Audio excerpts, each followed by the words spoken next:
కూడి ఉన్న ప్రియులైన మీ అందరికీ తండ్రి అయిన దేవుడి నుండి ప్రభు అయిన యేసుక్రీస్తు వారి నుండి కృపయు సమాధానమును దేవుడు సమృద్ధిగా అనుగ్రహించాలని ప్రభుని వేడుకుంటే ప్రభు యొక్క ఆత్మ మీకు తోడుగా ఉండాలని ప్రభునందు దీవించుచున్నాను. ప్రియులరా, దయచేసి ప్రకటన గ్రంథంలోనికి మీరు రాగలిగినట్లయితే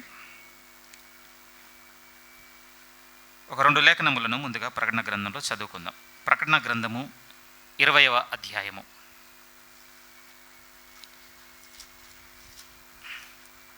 ప్రకటన గ్రంథము 20వ అధ్యాయము. సందర్భం ఏమిటి అనంటే, ఇది భవిష్యత్తులో జరగబోతున్న సందర్భము.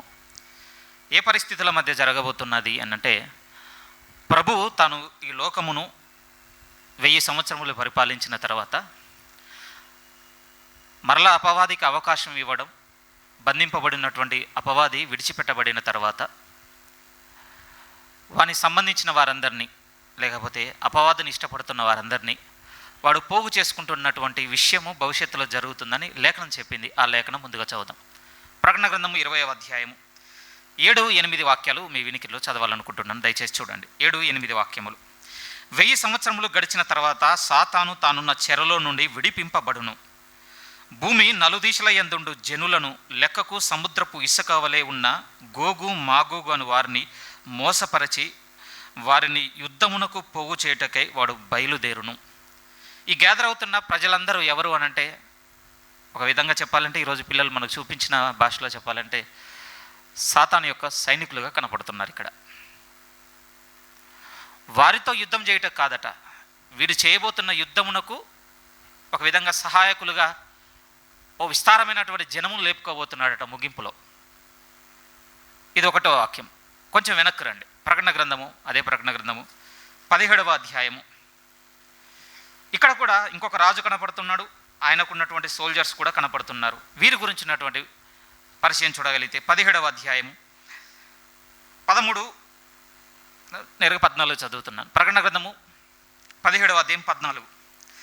వీరు గొర్రెపిల్లతో యుద్ధము చేతురు గాని గొర్రెపిల్ల ప్రభువులకు ప్రభువును రాజులకు రాజులనై ఉన్నందునను తనతో కూడా ఉండిన వారు పిలువబడిన వారై ఏర్పరచబడిన వారై నమ్మకమైన వారై ఉన్నందునను ఆయన ఆ రాజులను జయించు.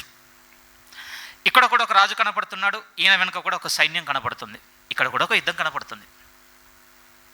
అగైన్ సేమ్ వర్డ్తో చెప్పాలి అంటే, ఇక్కడ కూడా ఒక సైనికులు కనపడుతున్నారు ఒక రాజుకు. ప్రకటన 20లో కనపడుతున్నారు, ప్రకటన 17లో కనపడుతున్నారు. ఏంటి ఈ రెండింటి మధ్య వ్యత్యాసంలో అనంటే, ఒకరేమో ప్రభువైన యేసుక్రీస్తు వారు ప్రకటన గ్రంథం 17లో ఉన్నది, ఇంకొకరు అంటే ప్రకటన గ్రంథం 20లో ఉన్నది అపవాది, ఈ లోకపు అధికారి, ఈ యుగ సంబంధమైన దేవత. ఈ 2 రిఫరెన్సులు మీ ఎందుకు చూపించాను అనంటే, ఈరోజు ఈ పిల్లలు చూపిస్తున్న దాంట్లో గుర్తొచ్చింది అదే. ఎవరికి ఇప్పుడు మనం సోల్జర్స్, ఏ రాజుకు మనం ఈరోజు సైనికులుగా ఉన్నామో ఒకసారి వ్యక్తిగతంగా మనల్ని మనం ప్రశ్నించుకుందాం. ఈ 2 రాజులేనండి, 3వ రాజు ఏం లేడు. ఇక ఎవడన్నా ఉన్నాడు అంటే మీరు నేను సెల్ఫ్ కింగ్స్ అనమాట. మనం 3వ రాజు ఎవడైనా ఉన్నాడు అనంటే సెల్ఫ్ కింగ్స్. కాకపోతే విచిత్రం ఏంటంటే వీడు కూడా సామంతమైన రాజేనండి. కాబట్టి ఎవరికి సామంతులుగా ఉన్నామో తెలియాలి మనకు, అంతే. మనకు ఎలా అనిపిస్తుంది అని అంటే, లేదు నేను జీసస్కే సోల్జర్ని. నేను ఒక మాట చెప్పను ప్రియమైన వాళ్ళారా, ఈరోజు ఇంట్రడక్షన్లో పిల్లలు డెమాన్స్ట్రేట్ చేస్తుంటే వాళ్ళు ఎంత అమాయకంగా అయితే ఉన్నారో మనం అంతే అమాయకంగా ఉన్నామండి. అమాయకం అన్న దాంట్లో నేచర్ అని కాదు, కానీ ఎరగని స్థితి గురించి నేను అంటున్నాను. ఇగ్నోరెంట్గా ఉండిపోయాం, అజ్ఞానంతోనే. ఎందుకంటే వాళ్ళని నిలబెట్టి వాళ్ళని అడిగితే వాళ్ళకు కూడా తెలియదండి రేపన్న రోజు ఎలా ఉంటుందో. ఇంకోటి కూడా బాధ ఏమనిపించింది అంటే, అయ్యో వారికి మన వల్లే జ్ఞాపక శక్తి ఉంటే బాగుండు. ఎందుకంటే కొన్ని ఇయర్స్ ముందుకెళ్తే ఇక్కడ నిలబడ్డ పిల్లలు చాలామందికి ఈరోజు వారు ఏం ప్రదర్శించారో ఏం చేస్తారో వాళ్ళకి ఏం గుర్తుండదండి, అంతే కదా. చిన్నవారు, వారి ప్రాయంలో వారి మెమొరీస్ ఎంత మర్చిపోతారండి, కానీ మనకు గుర్తుంటాయి. నాకు కూడా ఏమనిపించింది అని అంటే, మేము కూడా అక్కడే ఉన్నాం కదా ప్రభువా. సున్నితంగా సంఘమైన మీ దృష్టికి నేను తీసుకొస్తున్న మాట ఏమిటి అని అంటే, ఇప్పుడు ఏ రాజుకో మనం సైనికులుగా ఉన్నామో మనం వ్యక్తిగతంగా ఆలోచన చేయాలండి. ఎవరి తరపున మనం నిలబడబోతున్నాం? ఈరోజు దాని సంబంధమైందే, కొంచెం లోతుగా ఉంటుంది. చాలా సాధ్యమైతే 45 నిమిషాల్లో నేను ముగిస్తానండి, మాటిస్తున్నాను. ఈరోజు నిలబెట్టుకోవడానికి ప్రయత్నం చేస్తాను. ముందు మీ హృదయంలో పెడుతున్నటువంటి ప్రశ్న ఏమిటంటే, ఏ రాజుకు మనం సైనికులుగా ఉన్నామో మనకు తెలియాలి ఇప్పుడే. ఒకవేళ మనము వేరే ఉండకూడని రాజు కింద సైనికులుగా ఉన్నామని ఈరోజు మనకు అర్థమైతే మనల్ని మనం మార్చుకుందాం. దినములు మనతో ఉండగానే మనల్ని మనం క్రమపరచుకున్నట్టు మనకు ఆరోగ్యకరం. అది మరవకూడదు మీరు.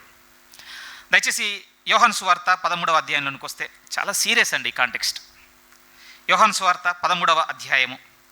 ఏంటి ఆ అధ్యాయానికి ఉన్న ప్రత్యేకత అంటే, ప్రభు మేడగదిలో శిష్యులతో మాట్లాడుతున్నటువంటి సంభాషణ. ప్రియమైన వాళ్ళ, దాని అంత లోతులోనికి వెళ్ళము, కానీ ఒక్క కీలకమైన మాట మనం చదవాలి. ఆ మాట ఈరోజు మనల్ని వ్యక్తిగతంగా చాలా ప్రశ్నిస్తుంది మీరు మనసుకు తీసుకోగలిగితే. యోహాను సువార్త 13వ అధ్యాయము. యోహాను సువార్త 13వ అధ్యాయం 2వ లేఖనము చాలా కీలకమైంది. ఇది ఎవరి గురించి ఉన్న లేఖనము అనంటే యూదాను గురించి. ఏమని రాయబడుతుంది చూడండి. వారు భోజనము చేయుచుండగా ఆయనను అప్పగింపవలనని సీమోను కుమారుడగు ఇస్కరియోతు యూదా హృదయంలో అపవాది అంతకుముందు ఆలోచన పుట్టించి ఉండెను. ఈ చదివిన ఈ లేఖనంలో స్థిరంగా మీ మనసుకి ఏం తీసుకురావాలనుకుంటున్నాను అనంటే, అపవాది ఆలోచన పుట్టించడం ఏంటి అసలు ఆలోచిస్తున్నాం మనం. యూదాకు తెలియదా ఈ విషయం? యూదాకు తెలియదా? పోనీ సరే, థర్డ్ పర్సన్ గురించి ఎందుకు, ఈరోజు మనం ఈ వాక్యం దగ్గరికి వచ్చి మనం మాట్లాడుకుందాం. ఏం మాట్లాడుతున్నామో, ఎందుకు మాట్లాడుతున్నామో, ఏమని ప్రవర్తిస్తున్నామో మనకు తెలియదా? తెలుసు కదా. తెలిసిన తర్వాత ఈ మాట ఎందుకు చెప్పబడుతుంది? ఫిక్స్ అయ్యాడు ప్రభు. ఒక దగ్గర అంటాడు, ప్రియమైన వాళ్ళారు, ఏమన్నాడు తెలుసా? నీ హృదయం నిండిన దాన్ని బట్టే అన్నాడు కదా, మనతో అన్నాడు కదా. ఆ మాట అనడంలో ఉద్దేశం ఏంటంటే, మనం దేన్ని బ్లేమ్ చేయడానికి లేదండి. ప్లీజ్ ఈరోజు ఈ వాక్యమును మనస్ఫూర్తిగా తీసుకోండి. ఇక మనం పరిస్థితులను, ఎదురుగా ఉన్న మనుషులను, ఎదురైనటువంటి సంఘటనలు, వీటిని బ్లేమ్ చేయడానికే వీల్లేదు ప్రియమైన వాళ్ళరా. అవి ఎదురవ్వకుండా ఉన్నాయంటే అవుతాయండి. మన అనుదిన జీవితంలో చాలా సంఘటనలు జరుగుతాయి. కానీ ఆ సంఘటనలకు మనం ఇచ్చే స్పందన ఉంది చూసారా, ఆ స్పందన మాత్రం గుర్తుపెట్టుకోండి, మన హృదయంలో నుండి వచ్చింది. అడుగుతున్న మాట ఏమిటి అనంటే, ఎందుకు యూదా హృదయము సాతాను ప్రేరేపించడానికి కారణమైంది? పోయిన మనము మట్టల ఆదివారం రోజు ఒక స్థిరమైన సంఘటన మాట్లాడుకున్నాం ప్రియమైన వాళ్ళారా. మాట్లాడిన దాంట్లో ముగింపు ఏం చెప్పానంటే, ఇక మన హృదయంలో యేసుక్రీస్తును రాజుగా మనం ప్రతిష్ఠించుకుందామని చెప్పి ముగించడం జరిగింది. కాకపోతే ఇన్కంప్లీట్ ఏనండి. ఏం చేస్తే ఆయన మన హృదయంలో ప్రతిష్ఠించుకుంటామో మనకు తెలియాలి కదా. సింపుల్గా ఏం చెప్పి వైండప్ చేశానంటే, ఆ రోజు టైంని బట్టి ఇక ఇప్పటి నుంచి మన హృదయంలో ప్రభువును రాజుగా మనం ప్రతిష్ఠించుకోవాలని చెప్పి ముగించేశాను. రైజ్ అవ్వాల్సిన పెద్ద క్వశ్చన్ ఏంటంటే, అసలు ఏం చేస్తే ప్రభు హృదయంలో రాజుగా ఉంటాడు తెలియాలి కదా. అది ఈరోజు నేను చెప్పాలి కూడా. కానీ యూదా సందర్భం ఎంత భయపెట్టింది అని అంటే, ఇలా ఎలా జరిగింది అసలు నాకు అర్థం కాని విషయం ఏమిటి అంటే, ఇక్కడ మీరు కూడా మనసు తీసుకోండి. ఎప్పుడైనా అనిపించిందా, నిన్న మొన్న ఈ వారము లేకపోతే ఈ నెల ఈ సంవత్సరం మన ప్రవర్తన సాతాను మన హృదయంలో ఆలోచన పుట్టించిన దాన్ని బట్టి బయటకు వస్తుందని ఈ రోజున మనం భయం కలిగిందా? యూజువల్గా మనం ఏమనుకుంటాము అంటే, ఓకే అది ఇస్కరియోతు యూదాలో జరిగింది అంతే, మన జీవితంలో జరగదు అనుకుంటున్నాం. కనుక మనకు నచ్చినట్టుగా మనం ప్రవర్తిస్తున్నామండి. నేను చెప్పాలనుకుంటున్న మాట అది. మనం ఏమనుకుంటున్నామంటే, అది ఒక యూదా జీవితంలోనే జరిగింది, కానీ నేను సరిగ్గానే ఉన్నాను, అన్నీ చాలా మెలకువతోనే లేకపోతే స్పృహతోనే నా జీవితంలో జరిగిస్తున్నాను. సాతాను నా హృదయంలో ఆలోచన పుట్టించలేదు. పరిస్థితులను చూస్తున్నాను, మనుషులను చూస్తున్నాను, వారి వ్యవహారాలను చూసి ఇలా రెస్పాండ్ అవ్వడం కరెక్ట్ అని ఇలా స్పందిస్తున్నానని మనం అనుకుంటున్నామండి. కానీ నేను ఏం చెప్తున్నాను అనంటే, దయచేసి ప్రియమైన వాళ్ళారా, ఈ బిహేవియర్ గురించి మనం మాట్లాడుకుంటున్న వర్తమానాలప్పుడు అండి, దయచేసి ఇంకొక పర్సన్ని మన మైండ్లోకి తెచ్చేది ఆపేద్దామండి. అందుకు మాట్లాడతలేడు దేవుడు మాట్లాడుతుంది ఎందుకు అనంటే, మీతో నాతోని ప్రియమైన వాళ్ళారా, మన ప్రవర్తన ఈ సందర్భాల మధ్యకు తెచ్చుకొని చూసుకొనుటకు. మనకేమనిపిస్తుంది అంటే, ఒక సంఘటన ఇలా జరగగానే ఓకే అపవాది వానిలో ఆ విధంగా వాడిని ప్రేరేపిస్తుంది కనుక అంటే ప్రతికూలంగా మనకు స్పందన వస్తుందని మనకు అనిపిస్తుంది. అసలు అర్థం కావాల్సింది అది కాదండి. అర్థం కావాల్సింది ఏంటో తెలుసా, అతను ప్రతికూలంగా స్పందిస్తున్నాడని నేనెందుకు అనుకుంటున్నాను ఫస్ట్. ఏమండి, నేను ఒక క్వశ్చన్ అడుగుతాను, మీరు ఆలోచించి చెప్పండి. ఇస్కరియోతు యూదా ఈ కాంటెక్స్ట్లోనండి ఇలా ప్రవర్తించినందుకు యేసుక్రీస్తు వారు ఎక్కడైనా ఇతను నాకు వ్యతిరేకంగా ప్రతికూలంగా స్పందిస్తున్నాడని రెస్పాండ్ అయినట్టుగా మీరు చదువుతారా? చదవండి. ఎందుకు? మనకే అర్థమైంది కదా, ఈయన యేసుక్రీస్తుకి వ్యతిరేకంగా పోతున్నాడని మనకు అర్థమైంది. ఎదుర్కొంటున్న ప్రభుకి అర్థం కాలేదు ఆ రోజు. కానీ ప్రభు నుంచి వచ్చిన స్పందన ఏంటో తెలుసా, నేను నిన్ను అంతము వరకు ప్రేమించుచున్నాను. రుజువు ఏంటో తెలుసా, ఆయన పాదములను కూడా కడుగుట ప్రియమైన వాళ్ళారు. యూ గెట్ అవుట్, ఏమన్నా నువ్వు, నేను చూస్తున్నాను నీ లోపల, నువ్వు బయటికి వెళ్ళిపోని వాళ్ళు ఆయన పంపించేసి 11 మందిని కడిగింది కాదు జరిగింది అక్కడ, యూదాను కూడా కడిగింది. నేను ఒక మాట చెప్తున్నాను కదా ప్రియమైన అట్లా కొంచెం సీరియస్గా ఉంటుందండి. నేను మీ హృదయానికి తేవాలనుకుంటున్న విషయం ఏమిటి అని అంటే, అపవాది వాని హృదయంలో ఆలోచన పుట్టించి ఉన్నదని ఒక భాగం చదివిన తర్వాత ఆ సందర్భం ఎదురైనప్పుడు ప్రభువు స్పందిస్తున్న విధానము చాలా యూనిక్గా ఉందండి. ఈ రెస్పాన్స్ ఏంటి అసలు? నేను ఒక మాట చెప్పనా, యూదా హృదయం నిండిన దాన్ని బట్టి యూదా స్పందన ఉంది, ప్రభువు హృదయం నిండిన దాన్ని బట్టి ప్రభు స్పందన ఉంది. యాజ్ సింపుల్ యాజ్ దట్ అండి. ఈ సందర్భంలో మనం నేర్చుకోవాల్సింది, అపవాది హృదయంలో ఆలోచన పుడితే ఏం జరుగుతుంది? ఓకేనండి, దాన్ని డీకోడ్ చేయడానికి మనకు కృప దొరుకుతుందో లేదో నాకు తెలియదు, కొంచెం లోతైందే. కానీ మనం ఆలోచించి నేర్చుకోవాల్సిన ఈ విషయంలో నుంచి ఏంటి అంటే, అసలు ఇలాంటి సందర్భంలో ఇలాంటి స్పందన రావడం ఏంటి? పోనీ యూద లాంటి బిహేవియరే మన పట్ల ఎవరో ఒకరు మన పట్ల ప్రవర్తిస్తే మనం ఏ విధంగా రెస్పాండ్ అవుతాం? ఒకలాంటి యూద లాంటి వ్యక్తే మన జీవితంలో ఉండి ఏదో ఒక విషయానికి అతనిలానే మనల్ని అడ్డుపడుతున్నాడు అనుకోండి, ఎలా స్పందిస్తాం మనం? ఎలా స్పందిస్తామంటే, సిచ్యువేషన్ మొత్తం మీద మనం అథారిటీ తీసుకుంటామండి. ఆ పరిస్థితి అంతటి మీద అధికారం తీసుకొని అప్పుడు మన హృదయానుసారంగా మనం ప్రవర్తిస్తాం ప్రియమైన వాళ్ళ. అదే కదా మనం చేస్తుంది. నేను ఎప్పుడు చేయలేదని అనకండి, ఎస్టర్డే బిహేవియర్కి రీజన్ అదే, డే బిఫోర్ డే ఎస్టర్డే బిహేవియర్కి అదే రీజన్, 1 year బ్యాక్ వెళ్ళిన రీజన్ అదేనండి, ఇంకొక 5 years బ్యాక్ వెళ్ళిన రీజన్ అదే. మనం ఎందుకు ఇలా నడుచుకుంటున్నామో ఒకటే పదం ఉంది ప్రియమైన వాళ్ళరా, మన హృదయం నిండిన దాన్ని బట్టి మనం నడుచుకుంటున్నాం. యూదా కూడా తన హృదయం నిండిన దాన్ని పట్టుకొని నడుచుకున్నాడు. కానీ పరిశుద్ధాత్మ దేవుడు రివీల్ చేస్తున్నాడండి, యూదా హృదయం దేంతో నిండిందో ఇప్పుడు మీరు చూడాలి. సాతాను అని హృదయంలో ఆలోచన పుట్టించింది. సరే, నేను ఎప్పుడు కూడా నా ప్రభు నమ్ముకోలేదు కదా, అంత పెద్ద క్రైమ్ నేను చేయనని మనకు అనిపిస్తుండొచ్చు, అంతే కదా. మనం యూజువల్గా మనల్ని మనం డిఫెండ్ చేసుకునేది ఎక్కడంటే, యూదా అంత పెద్ద క్రైమ్ నేను చేయట్లేదు అని మనకు అనిపిస్తుండొచ్చు. మర్చిపోకండి ప్రియమైన వాళ్ళారా, ప్రభువును విసర్జిస్తున్న మనం ప్రతి ఒక్కరము యూదాలో ఉన్నవారం అంతే. నా ప్రభువును విసర్జించుట అంటే మనకు అర్థం కావాల్సిన మాట ఏంటంటే, ఏం చేస్తే మనం ప్రభువును విసర్జిస్తున్నట్టు? వెరీ సింపుల్ అండి, ఆయన చెప్పిన దానికి వ్యతిరేకంగా పోతున్నట్టే విసర్జించిపోతున్నట్టేనండి, అంతే. డిసోబీడియన్స్ అనుకోండి ఒక విధంగా, అంతే వస్తుంది. ఒక సందర్భం జరుగుతుంది చూడండి, లూకాసు వార్త 11వ అధ్యాయంలోకి మీరు వస్తే, లూకాసు వార్త 11వ అధ్యాయం. నాకు భయం కలుగుతుంది, ఎందుకంటే ఈ సందర్భం ఎప్పుడు చదివినా ఎప్పుడు విన్నా ఎందుకో ఇక్కడ మనం ఉన్నామని అనుకోవండి, అదే వచ్చిన సమస్య. లూకాసు వార్త 11వ అధ్యాయము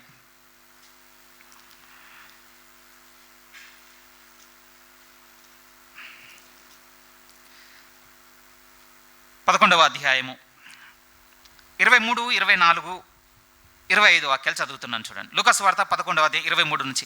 నా పక్షమున ఉండనివాడు నాకు విరోధి, నాతో సమకూర్చనివాడు చెదరగొట్టువాడు. అపవిత్రాత్మ ఒక మనుష్యుని వదిలిపోయిన తర్వాత అది విశ్రాంతి వెదకుచు నీరు లేని చోట్ల తిరుగుచుండును. విశ్రాంతి దొరకనందున నేను విడిచి వచ్చిన నా ఇంటికి తిరిగి వెళ్ళుదుననుకొని వచ్చి ఆ ఇల్లు ఊడ్చి అమర్చి ఉండుట చూచి వెళ్ళి తనకంటే చెడ్డవైన మరి 7 అపవిత్రాత్మలను వెంట పెట్టుకొని వచ్చును. అవి అందులో ప్రవేశించి అక్కడనే కాపురముండును. అందుచేత ఆ మనుష్యుని కడపడి స్థితి మొదటి స్థితి కంటే చెడ్డదగును. యూదా సరిగ్గా ఫిట్ అవుతాడు తెలుసా. ఇక్కడ మొదట వచ్చినప్పుడు చాలా బాగున్నాడండి, కడపడికి వచ్చేసరికి ఏమైంది అని అంటే, ఉండకూడని వాడు ఆవాసం ఉన్నాడు ఆ గృహంలో, బయటకు రావాల్సింది ఎంత బయటకు వచ్చిందంటే ప్రభు నమ్ముకున్నాడు. రైట్, మరి మన పరిస్థితి ఏంటి? డే 1 నుంచి ప్రభులో నేను ఎలా ఉన్నానో అలానే ఉన్నానని ఏమైనా సాక్ష్యం ఇవ్వగలమా? ఇవ్వలేనప్పుడు ఎందుకు ఇవ్వలేకపోతున్నాం? నేను అడగదలుచుకున్న సున్నితమైన మాట ఏమిటి అని అంటే, ఎందుకు ఇవ్వలేకపోతున్నాం? ఎవడో నిండకూడని వాడు మన హృదయంలో నిండుతున్నాడని చూసుకోవద్దా మనము? ఒక మాట చెప్పను సున్నితంగా, ఇది మనకు తగదు ప్రియమైన వాళ్ళారా. ఇంకోటి కొంచెం కఠినంగా చెప్పనా, మనం వేరే రాజుకు సైనికులుగా సిద్ధపడుతున్నాం. వేరే రాజుకు లేదు నేను ఎవ్రీ సండే చర్చ్కి వస్తున్నాను, నా డే టు డే లైఫ్లో ప్రేయర్తోనే బిగిన్ చేస్తున్నాను, నాకు టైం దొరికినప్పుడు బైబిల్ చదువుతున్నాను, నా ధనంలో దేవుని కొంత ఇస్తున్నాను. ఇవ్వటం లేదని నేను అనటం లేదు, నిజమే మీరు ఇవ్వటం లేదని నేను అనటం లేదు. కానీ మనం రాజునే మార్చుకుంటున్నాము త్రూ అవర్ బిహేవియర్. మన ప్రవర్తన చేత. చాలా సంవత్సరాలు అవుతుంది మాట దగ్గరికి వెళ్ళక, మళ్ళీ వెళ్దాం. తీతు పత్రిక. నేనైతే చాలాసార్లు వెళ్తుంటాను, సంఘంలో చాలా రోజులు అవుతుంది రిఫరెన్స్ రాక, మళ్ళీ ఒకసారి గుర్తు తెచ్చుకుందాం. తీతు పత్రిక 1వ అధ్యాయము. చాలా లోతైంది, కఠినమైన మాట. తీతు పత్రిక 1వ అధ్యాయము 16వ వాక్యం చూడండి స్థిరంగా. అందరూ చూడడానికి ప్రయత్నం చేయండి ఈ మాటని. తీతు పత్రిక 1వ అధ్యాయం 16. దేవుణ్ణి ఎరుగుదుమని వారు చెప్పుకొందురు. ఎలా? ఈరోజు వచ్చి సండే వచ్చాం కదా, వచ్చి బైబిల్ ఓపెన్ చేసి ప్రార్థన చేసి పాట పాడి దేవుని పరిచర్యకు ఇంత ధనాన్ని ఇచ్చి ఇవే చేస్తున్నాం యాక్టివిటీస్. Very good. దేవుణ్ణి ఎరుగుదుమని చెప్పుకుందాము. నేను మీకు విట్నెస్ ఇస్తున్నాను, మీరు నాకు ఇస్తున్నారండి. నేను బస్సులో వస్తున్నప్పుడు ఈరోజు ఎవరికేం విట్నెస్ ఇవ్వలేండి, ఐఎమ్ ఏ క్రిస్టియన్ అని. కానీ నేను ఎక్కడికి వచ్చి ఇచ్చానో తెలిసి ఇక్కడికి వచ్చి ఇచ్చాను. ఏ విధంగా? నా ప్రజెన్స్ ఉంది ఇక్కడ. నేను ఈరోజు ఆబ్సెంట్ కాకుండా చర్చ్కి వచ్చాను. దాని అర్థం ఏంటి? చూడండి, నేను క్రిస్టియన్ని. ప్రేయర్ అనగానే వెంటనే తలలోంచి ప్రార్థనకి ఎక్కిపిస్తున్నాను, ఆమెను అనగానే ఆమెను అంటున్నాను, పాట అనగానే పాడుతున్నాను, వాక్యం అనగానే చదువుతున్నాను, అన్నీ ఇక్కడ చేస్తున్నాను. నేను బయట ఏమీ చెప్పుకుంటూ రాలేదండి ఈరోజు. నేను మీరు ఎక్కడ చూపిస్తున్నామో తెలుసా? మేము ప్రభువుని ఎరుగుదుము, లేకపోతే దేవుణ్ణి ఎరుగుదుమని ఎక్కడ చూపిస్తున్నాం అంటే మనం చర్చ్ లైఫ్లో చూపిస్తున్నాం. Very good, wonderful. 2వ పాట చదువు ఇప్పుడు. 2వ పాట వెంటనే అంటున్నాడు, దేవుని ఎరుగుదుమని వారు చెప్పుకుందరు కానీ అసహ్యులను అవిధేయులను ప్రతి సత్కార్యము విషయమే భ్రష్టులనై ఉండి, ఈ పదం చూడండి, తమ క్రియల వలన ఆయనను ఎరగమన్నట్టున్నారు. ఇది ప్రియమైన వాళ్ళ, ఇదే సమస్య అండి. ఇదే ఈరోజు మనము శిష్యులను యేసుక్రీస్తు వారి కాంటెక్స్ట్లోకి తీసుకెళ్తున్నాను. మీరు వెళ్ళండి, ఇంటికి వెళ్ళగానే ఒక వ్యక్తితో మాట్లాడండి. అతను ఒక గొప్ప మెడగది సిద్ధం చేస్తాడు. అక్కడే మన నైట్ గ్యాదరింగ్ బిఫోర్ పస్కాకు ముందు.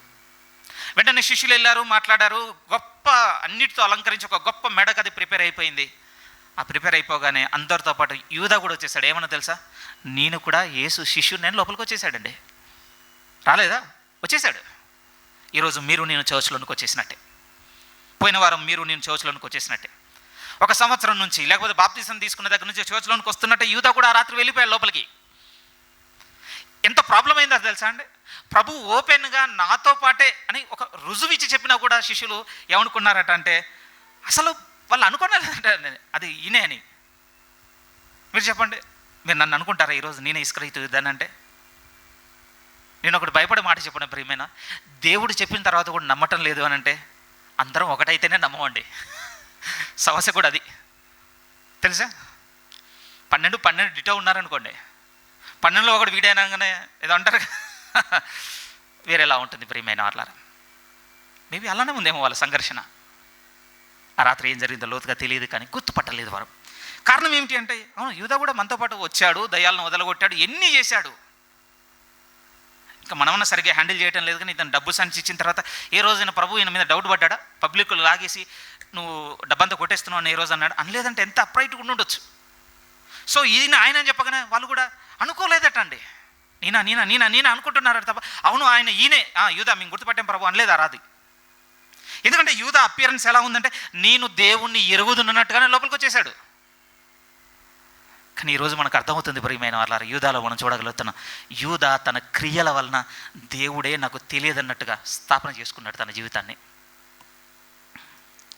మన క్రియలు ఎక్కడ బయటకు వస్తాయంటే మన ప్రవర్తనలు బయటకు వస్తాయి ప్రియమైన వాళ్ళారా.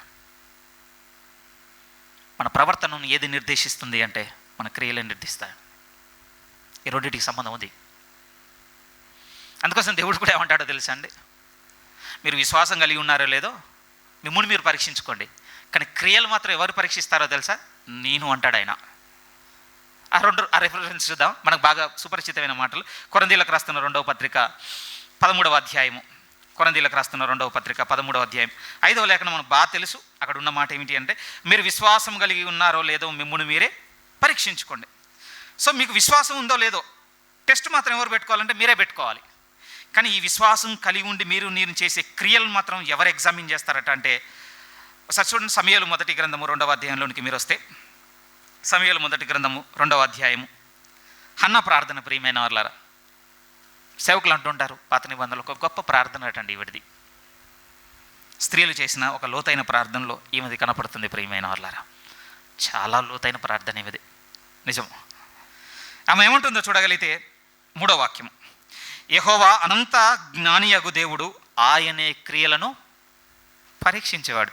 ఎందుకు తాడు అంటే ఒక పర్సన్కి ఇవ్వలేదు ఈ డ్యూటీ? చర్చ్ ఎల్డర్ని నిలబెట్టి, నాయనా నువ్వు నువ్వు నువ్వు నువ్వు ఎగ్జామిన్ చేయాలి వీళ్ళందరినీ అని ఎందుకు చెప్పలేదు? లేకపోతే బోధించడం నిలబెట్టి నువ్వు చేయాలని ఎందుకు చెప్పలేదు? లేకపోతే చర్చ్లో బాగా వృద్ధుడైనటువంటి ఇంకొక విశ్వాసం ఉన్నాడు వెనక, ఆయన పిలిచి నువ్వే రేపు వీళ్ళందరి క్రియలను పరీక్షించాలని ఎందుకు చెప్పలేదు? ఎందుకు చెప్పలేదు అని అంటే మెడగద అనుభవమే నన్ను అందరిది అదే అవుతుంది. అందరం అలానే ఉన్నాం ప్రియమైన వాళ్ళారా. కానీ ప్రభు అంటున్నాడు నిశ్చయంగా నేను పరీక్షిస్తాను మీ క్రియల్ని. మీరు చెప్పండి ప్రియమైన వాళ్ళారా, ఈరోజు ఇలా మనం ప్రవర్తిస్తున్నామంటే రీజన్ ఏంటి? మన హృదయం నిండిన దాన్ని బట్టి మనం నడుచుకుంటున్నాము. ఎందుకు ఇలా హృదయము నిండకూడని దాంతో నింపుతున్నాం మనం? అపవాదట తను విడిచి వెళ్ళిపోయిందట, స్థలం దొరకలేదట, మళ్ళీ తిరిగి వచ్చిందట. మన గురించే చెప్పాడు ప్రభు, మళ్ళీ వేరే దాని గురించి కాదు. మనం బాప్తీసం తీసుకున్న తర్వాత పరిశుద్ధాత్మ చేత మనం నింపబడి పరిశుద్ధాత్మ చేత నడుచుకుంటే వేరుగా ఉండేదండి. కానీ మనకు అంత ఏమనాలి, ప్రభులో అంత బలమైన పట్టుదల లేదు. ఓకే, ఎలాంటి క్రిస్టియన్గా ఉండడానికి అందరము అగ్రీ చేసామంటే మేము దేవుడిని ఎరుగుదాం అండి, మాకు దేవుడు తెలుసు. ఎలా తెలుసు? చర్చ్కి వెళ్ళాలని తెలుసు, బైబిల్ చదువుకోవాలని తెలుసు, ప్రార్థన చేయాలని తెలుసు, అప్పుడో ఇప్పుడో ధనం అనగానే చేతులు గుప్పులు విప్పి కొంచెం ధనం ఇవ్వాలి, ఇలా తెలుసు మాకు దేవుడు, ఇలా తెలుసు, ఇంక్లూడింగ్ మీ. అందుకోసమే మాకు దేవుడు తెలుసు అని మనం అందరూ ఎంటర్ అయిపోయాం ప్రియమైన వాళ్ళారా. కానీ ఆ బావ తిరిగి వచ్చేసరికి ఇల్లు చాలా ఖాళీగా ఉందండి, ఇల్లు చాలా ఖాళీగా ఉంది. మనకి ఏమర్థమైంది అని అంటే మొన్నటి వరకు నాకే చాలా ఇరుగ్గా ఉండే, ఎంత మంచి ఆవిడైనా ఎంత మంచి అతడిగా, ఇప్పుడు నాతో పాటు ఇంకొక 7 ప్రిపేర్ చేసి పెట్టాడా, వండర్ఫుల్. 8 వచ్చేసేయటండి. ఆ 8 ప్రవర్తనను చూసుకోగలుగుతున్నామా? Big question mark. ఒక 8 దయ్యములు పట్టిన ప్రవర్తనే మీ యందు నా యందు కనపడుతుందని భయం కలుగుతుందా మనకి? బహుశా ఇలా చెప్పన ప్రియమైన వాళ్ళరా, మనం ఈస్టర్ రోజు బిగిన్ చేయగానే సంగాపర్ గారు ఆ సందర్భం గుర్తు చేయగానే నాకు అనిపించింది, ఎందుకు మగ్దలేని మరియ ఫస్ట్ ఉంది అక్కడ, ఎందుకుంది? ఐ థింక్ అండి ఆ రోజు నాకు అనిపించింది, అబ్సల్యూట్గా అగ్రీ చేయమని చెప్పను, కానీ వదిలేస్తే వదిలిపోయిన ఆ 8 వస్తాయన్నటువంటి ఆలోచన ఆమెకుందండి. బైబిల్ ఆమె గురించి రాయబడ్డప్పుడు లూకాసు వార్తలను ఆమె కూడా 8 దయ్యములు పట్టిన ఒక స్త్రీ అని చెప్పబడింది ప్రియమైన వాళ్ళారా. ప్రభు దగ్గరకు వచ్చిన తర్వాత 8 వదిలిపోయాయండి ఆమెని. ఆమె అనుకుంది నేను వదలను నా ప్రభువుని, ఎందుకంటే మళ్ళీ ఆ 8 వచ్చి నా యందు నివాసం చేస్తాయి. అలా ఆలోచిస్తేనండి వదలము ఈ ప్రభువును మనం. యూద ఆలోచిస్తున్నాడు. ఆ ఆలోచనకు కారణం ఏమని చెప్పబడింది అని అంటే అపవాది అంతకు ముందు అతని హృదయంలో ఆలోచన పుట్టించి ఉండెను. రైట్. ఈరోజు కొంచెం హార్ష్గా ఉంటాయి ఈ పదాలు, బట్ మీరు డైజెస్ట్ చేసుకోవాలి. ఈరోజు మనము ఒక సహోదరునో ప్రేమించలేకపోతున్నా, లేకపోతే వారిని క్షమించలేకపోతున్నా, లేకపోతే వారికి సహకారంగా మనం ఉండలేకపోతున్నా, లేకపోతే లోబడలేకపోతున్నా, విధేయత చూపించలేకపోతున్నా, చాలా ఉన్నాయి కదా మన మన మన ప్రవర్తనలు. ఇవన్నీ ఉన్నాయి, కొన్ని ఏం కాదు.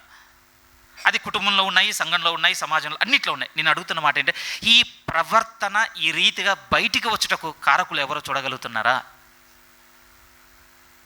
మళ్ళీ చెప్తున్నాను ఆ మాట. ఒక బిహేవియర్ మనం అలవాటు చేసుకున్నామండి. ముసుగులు ఎందుకు చెప్తా, కొంచెం ఓపెన్గా చెప్పు అంటే ఓపెన్గా చెప్తాను. భర్త ఉన్నాడు, ఒక భర్తగా తన భార్య ఎడల ప్రవర్తించవలసిన రీతిగా ప్రవర్తించకుండా ఇంకొక ప్రవర్తన కలిగి ఉన్నాడు కదా ఈరోజు కుటుంబంలో. అలా ప్రవర్తించడానికి రీజన్ ఏంటో ఒక భర్త ఆలోచిస్తున్నాడా?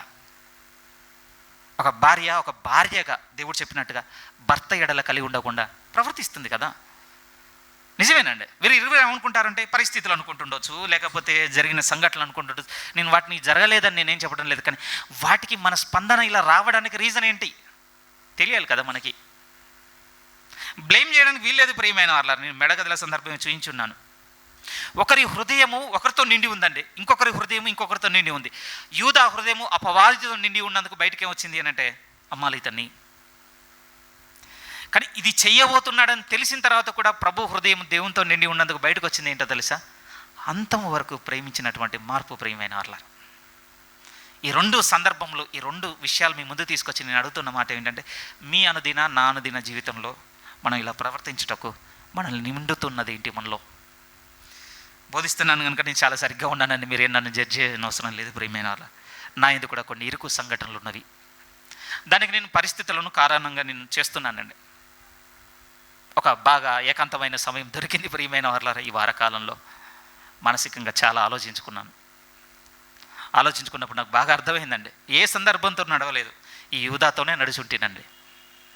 వెళ్ళండి, దేవుడు సిద్ధపరిచిన స్థలానికి ఈ వారం వెళ్ళడం జరిగింది. చాలా సమయం దొరికిందండి.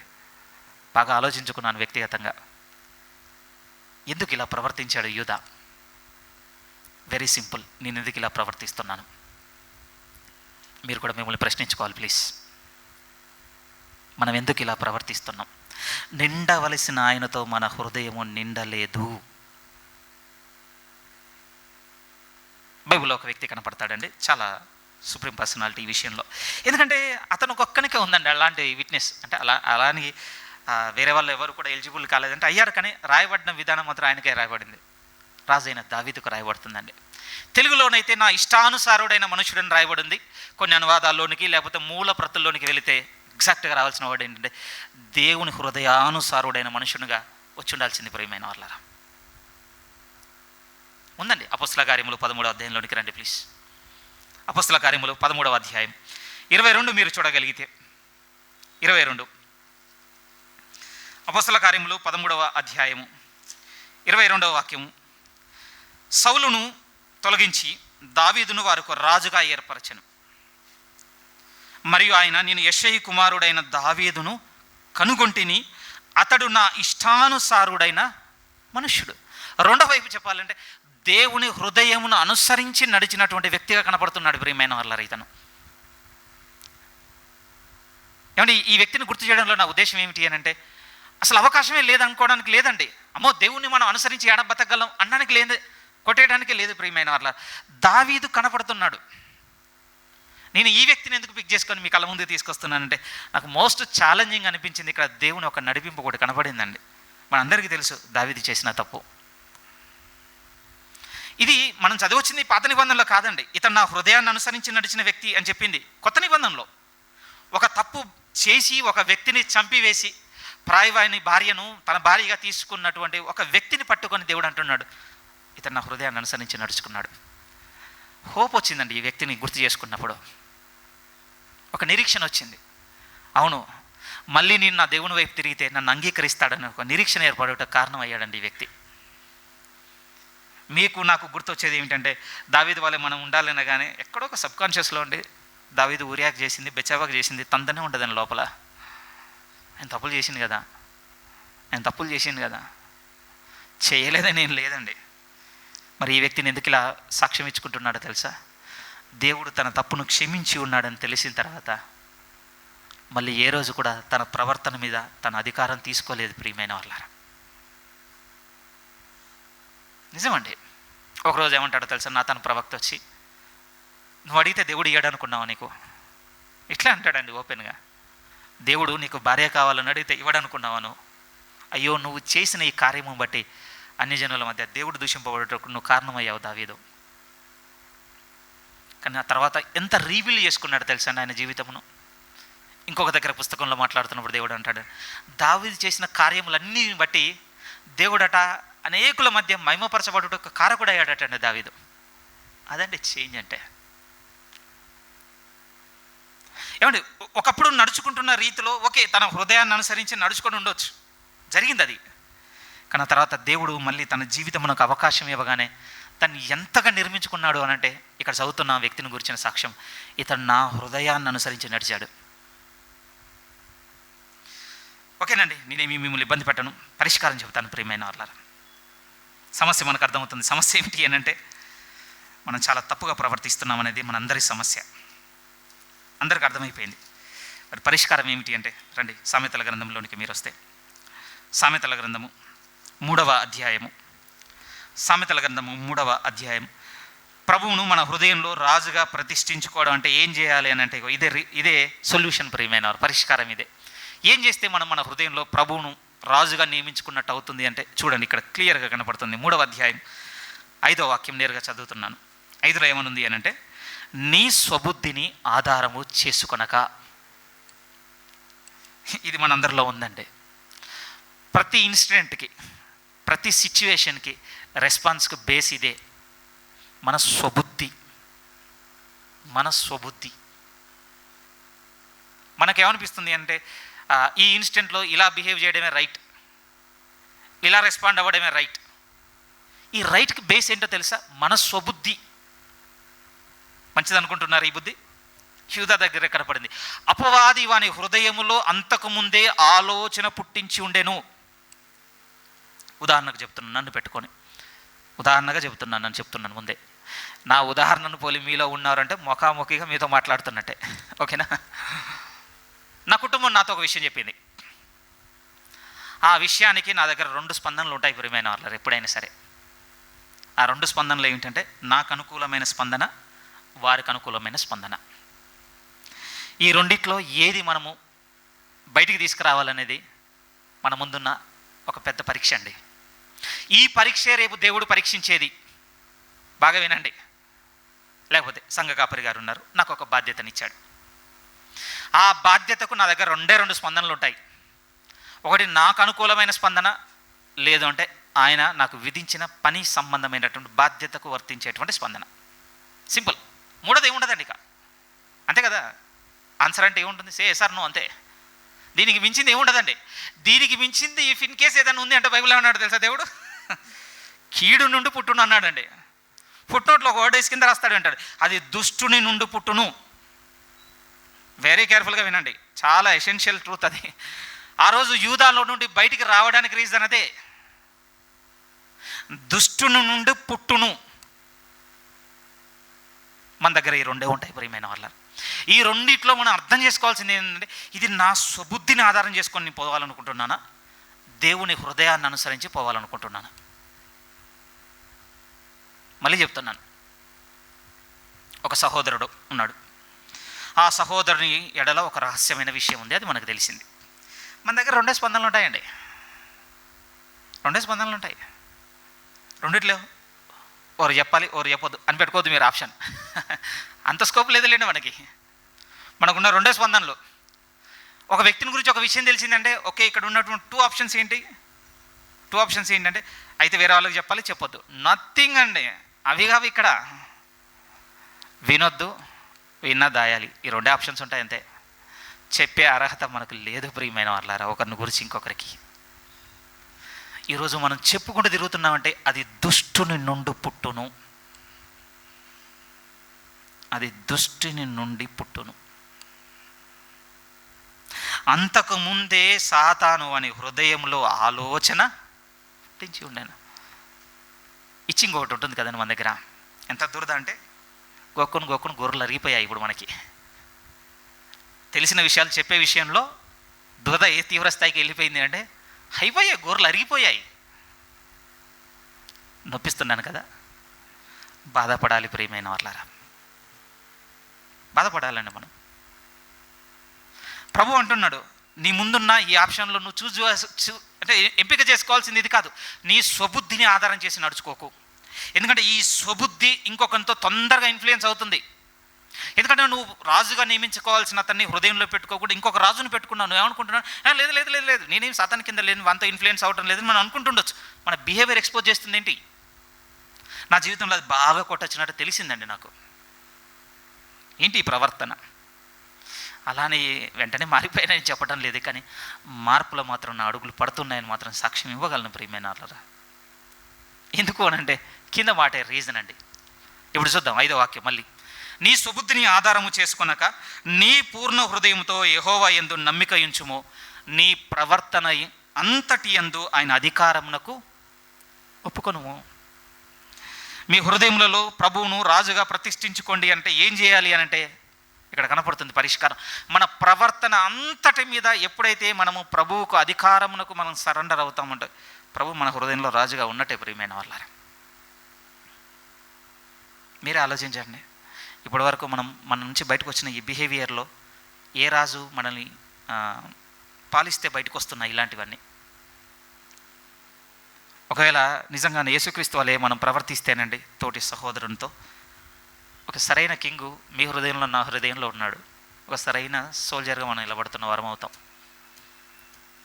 కానీ మనకు అనుకూలమైనవి, మనకిష్టమైనవి, దుష్ట సంబంధమైనవి మన నుంచి బయటకు వస్తున్నాయి అనుకోండి, యాక్టివిటీస్లో కావచ్చు, థింకింగ్లో కావచ్చు, ఉంటాయి కదా, ఆలోచనలో, ఉద్దేశాల్లో, నిర్ణయాలలో, స్పందనలలో, వీటిలో దుష్ట సంబంధమైన వస్తున్నాయి అని అంటే కింగ్ చేంజ్ అయిపోయాడండి. మన ప్రవర్తన అంతటి మీద ఇంకొక రాజుకు మనం అధికారం ఇచ్చాం. వాడు మన స్వబుద్ధిని ఆధారం చేసుకున్నవన్నీ చేయమంటున్నాడు.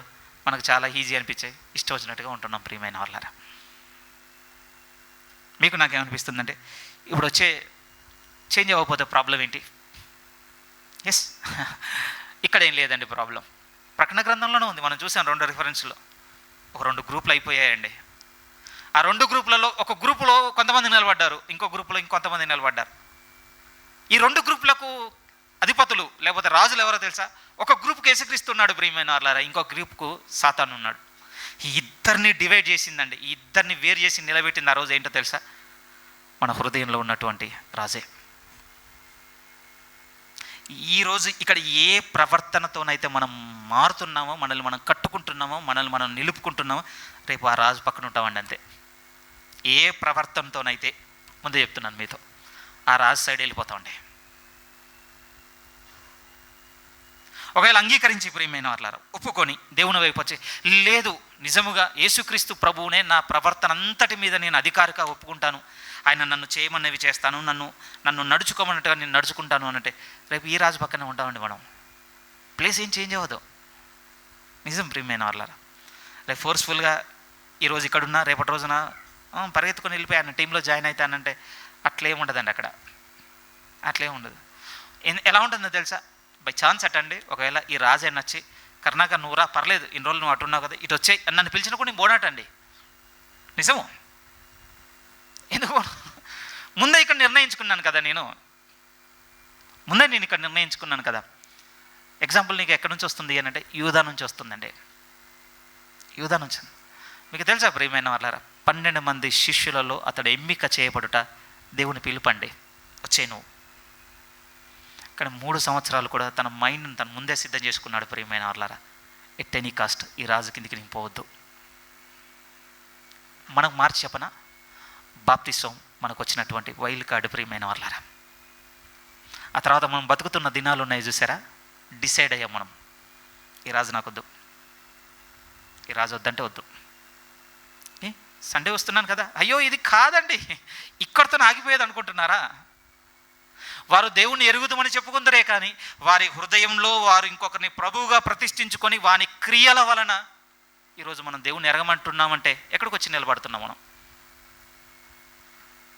ఇదంతా సంఘంలో ఇంత స్థిరంగా ఈరోజు మాట్లాడడానికి రీజన్ ఏమిటి అంటే, ఆశ్చర్యకరంగా అండి, ఈ హృదయంలో నుంచి బయటకు వస్తుందని ఈ చెప్పిన కాంటెక్స్ట్లో జరిగింది ఏంటో తెలుసా? మార్కు సువార్తలో మతాధిపతులు నిలబడి తల్లిదండ్రులకు పిల్లలకు మధ్య ఉన్నటువంటి ఒక బంధాన్ని చెడగొట్టడానికి కొన్ని కట్టుబాట్లు తెచ్చారట ప్రియమైన వాళ్ళారా. అదే మనం మార్కు సువార్త 7లో చదివింది. ఎక్స్ప్లెయిన్ చేసి ముగించేస్తాను. అక్కడ సందర్భం ఏంటో తెలుసా అండి? ప్రభు అన్నాడు, ఒక సందర్భం జరగగానే మీరు గుర్తుపెట్టుకోండి, మనుషుల్లో అంటే బయట నుంచి లోపలికి పోయి అపవిత్రపరచకని లోనున్నవి బయటికి వచ్చే మనుషులను అపవిత్రపరచిన ఆ సందర్భం చెప్పిన దగ్గర జరిగిన సంఘటన ఏంటో తెలుసా?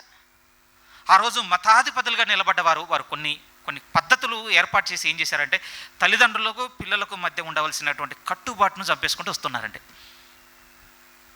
మనుషులు కల్పించిన పద్ధతుల వలన దేవుని వాక్యము నిరర్థకం చేసుకుంటూ సాగిపోతున్నారట. నేను అదే మెడిటేట్ చేస్తున్నానండి, అసలు ఈ కాంటెక్స్ట్లో ఇది ఎందుకు రివీల్ చేశాడు ప్రభు? మళ్ళీ నేను చెప్తున్నాను, ఈ కాంటెక్స్ట్లో ఇది ఎందుకు ప్రభు ఎందుకు వెల్లడి చేస్తున్నాడు? అసలు ఈ సందర్భం ఇక్కడ ఎందుకు జరిగింది? బాగా వినండి ప్రియమైన వాళ్ళరే, పేరెంట్స్గా మీకు చెప్తున్నమాట. మీరు మీ హృదయంలో ప్రభువును రాజుగా ప్రతిష్ఠించుకోవడం మీరు నేర్చుకోకపోతే తెలియకుండానే పేరెంట్స్ వేటిని అగ్రీ చేస్తారు, లేకపోతే పిల్లలు దేనికి ఎందుకు వెళ్ళిపోతారు అని అంటే, తల్లిదండ్రులను సన్మానించినటువంటి కట్టుబాట్లన్నీ పిల్లలకు నచ్చుతాయండి. అలా నచ్చిన దాంట్లో నాది కూడా ఒకటి ఉంది. నిజమండి, ఈరోజు మా తల్లిదండ్రులను మేము సన్మానించే విషయంలో చాలా లోపంతో ఉన్నామండి పిల్లలుగా. కారణం ఏంటో తెలుసా? మా నాన్న మా అమ్మ వారి ప్రవర్తన అంతటి మీద ప్రభువును అధిపతిగా నియమించుకొని వారి జీవితంలో బ్రతకలేదు. ఓకే, కర్ణాకర్ ఫ్యామిలీ ఇంత భయంకరమైందని మీకు అనిపిస్తుండదు. మీరు కూడా ఈరోజు తల్లిగా తండ్రిగా మీరు మీ ప్రవర్తన అంతటి మీద ప్రభువును రాజుగా నియమించుకొని మీరు కనుక బ్రతకకపోతే రేపు మీ పిల్లల నుంచి స్థిరంగా ఇవే బయటకు వస్తాయి. ప్రియమైన వాళ్ళారా, సన్మానించరు.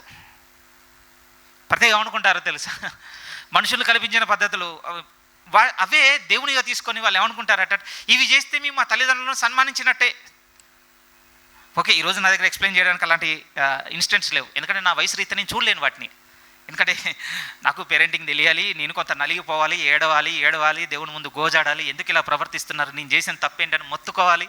వాడిని నేను ఎంత దూరం పెడదాం అనుకున్నా, వాడు ఫోన్కి అడిక్ట్ అయిపోయాడు, వాడు చూడకూడదు అన్నీ చూస్తున్నాడు, మనసు అంతా నిండిపోతుంది. కోరుకుంటున్నారా? వెంటనే పిలిచి ఫోన్ చేతిలో పెడుతున్నారండి. చూసుకోరా, పర్లేదు, ఎంటర్టైన్ చేయండి, పర్వాలేదు, చేయండి, ఒక రోజు చేస్తారు మీరే. నిజమండి.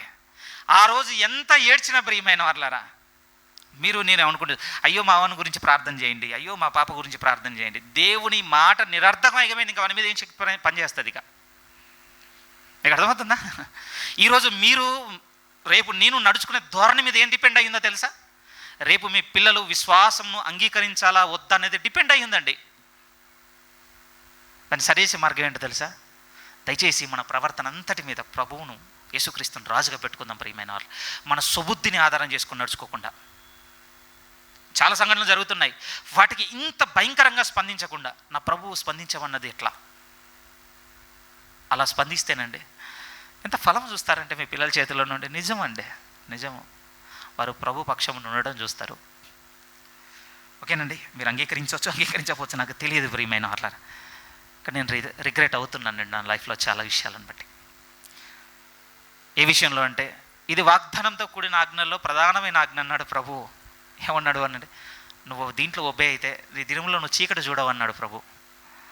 చాలా చీకటి చూడడానికి రీజన్ ఏమిటంటే, నా తల్లిదండ్రులను సరిగ్గా నేను సన్మానించకపోవటం. దీనికి పొరపాటు ఎక్కడ జరిగింది?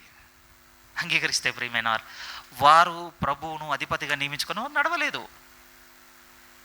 దానివల్ల బయటకు వచ్చింది అంటే నాలో తిరుగుబాటు తత్వం అనుకోండి, వేవర్డ్నెస్. దాన్ని మీ వైపు తిప్పి మాట్లాడితే ప్రియమైన వాళ్ళారా, ఈరోజు మీ గర్భాన మీ పిల్లలు రేపు ప్రభువుకు అనుకూలంగా ఉండకపోవడానికి రీజన్ మీరు కూడా, అయ్యో నేను చాలా అల్లారుముద్దుగా పెంచాను, వాడు అయినా ఇవ్వలేదని నేనేమనటం లేదండి. కానీ మీరు ఏంటంటే వేరొక రాజు మీ హృదయంలో ఉన్నాడు, వాడు చెప్పినట్టుగా మీరు పేరెంటింగ్ చేశారు. నేనేం దాన్ని కాదనటం లేదు. కానీ యేసుక్రీస్తే మీ హృదయంలో ఉంటేనండి మీ ప్రవర్తన కట్టబడుతుంది. ఆ ప్రవర్తన కట్టబడితే ప్రియమైన వాళ్ళారా, మీ పిల్లలు మంచి జీవితంలో చూస్తారని మాత్రం నేను చెప్పగలనండి. నా దగ్గర ఎవిడెన్స్ స్ట్రైట్ ఫార్వర్డ్ రిఫరెన్స్ లేదు, కానీ మార్క్స్ వార్త 7 సందర్భం అదే ప్రియమైన వాళ్ళారా. ఎన్నో వాళ్ళు తీసుకొచ్చి కల్పించిన పద్ధతుల్లో చాలా ఉన్నాయి, కానీ ప్రభు పిక్ చేసుకుంది ఏంటో తెలుసా? దాంట్లో నుంచి నువ్వు ఏదైతే కోర్బానో, ఏదైతే దేవార్పితమో అది దానికి రీప్లేస్గా ఇది చేసేయి. నీ తల్లిదండ్రులను సన్మానించమని చెప్పాడా? అయితే ఆ టైం నేను నా దేవునికి అప్పగిస్తున్నాను, ఇంకా దానికి దీనికి టాలీ అయిపోయిందని ఒక కట్టుబాటు తీసుకొచ్చారండి. దాంట్లో బాగా ఎంకరేజ్ అయిపోయారట ఇశ్రాయేలీలు. దేవుడు దాన్ని పిక్ చేసుకున్నాడు. దాన్ని పిక్ చేసుకొని దాని కింద చెప్పిన కాంటెక్స్ట్ చూస్తే భయం అయింది. ఏమన్నాడు తెలుసా?